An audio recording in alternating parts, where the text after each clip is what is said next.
मराठा समाजाला आरक्षण मिळावं यासाठी गेल्या 9 दिवसांपासून मनोज जरांगे त्यांच्या आंतरवाली सराटीत आंदोलनासाठी बसले होते।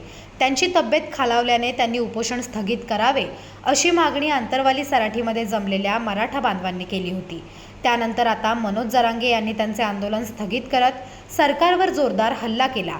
मनोज जरांगे यांच्या उपोषणाच्या समर्थनार्थ नगर शहरातील तहसील कार्यालय येथे देखील मराठा समाजाचे बांधव उपोषणाला बसले होते।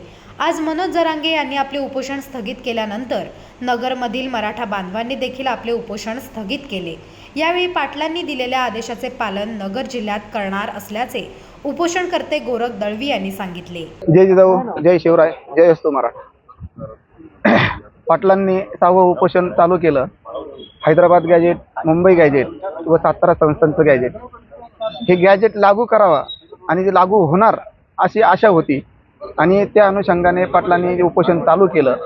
सरकारला पुन्हा एकदा अर्थ हाक दिली का आता तरी मराठ्यांचे उपोषण तुम्ही जे प्रश्न आहेत ते उपोषणाच्या मार्गातून सोडवावे।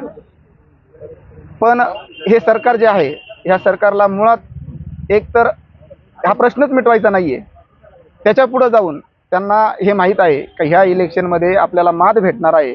हा समाज म्हणजे एकच नाही, धनगर समाजापासून तर 18 पगड जातीचा मराठा समाजाबरोबर जेवढे समाज आहेत आतापर्यंत ते समाज आपल्याला भीक घालत नाहीये। तो वंचित समाज, गोरगरीब समाज आपल्याला 100% मताच्या माध्यमातून धूळ चारणार आहे। हे समजल्यावर त्यांनी जी खेळी खेळत जे आपलं पुढचं धोरण होतं का ओबीसी समाज आणि मराठा समाजात कुठेतरी आंदोलन होईल, कुठेतरी मारामाऱ्या होतील, हिंसक वळण लागल, यांच्यात मारामाऱ्या झाल्या का त्यांना फक्त राष्ट्रपती राजवट लागू करायची होती।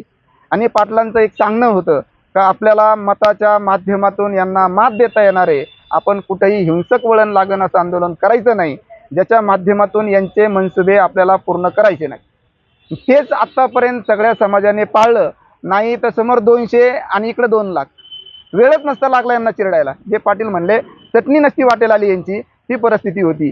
पण आम्हाला यांचे मनसुबे उधळून लावायचे होते म्हणून आमच्या बांधवांनी ज्यांनी मार खाल्ला अक्षरशः ती तळमळ आज बी आहे आणि त्या माराचा बदला आम्ही मताच्या माध्यमातून देणारच आहेत। पण ज्या वेळेस आमच्या टप्प्यात सापडणार आहेत त्यावेळेस प्रत्येकाचा बंदोबस्त केला जाईल आणि मताच्या माध्यमातून ज्या सरकारने पाटलांना एवढा त्रास दिला, नाकातून रक्ताचे थेंब आले, कैक बांधवांना त्यांच्या प्रत्येक आसूचा आणि प्रत्येक रक्ताचा हा हिसाब पाटील बी म्हटलेत घेणार आहेत आणि हा समाज बी घेणार आहे। जरी पाटील म्हटले नाही आपल्याला थांबायचं पण समाज हा हिशोब घेतल्याशिवाय राहणार नाही।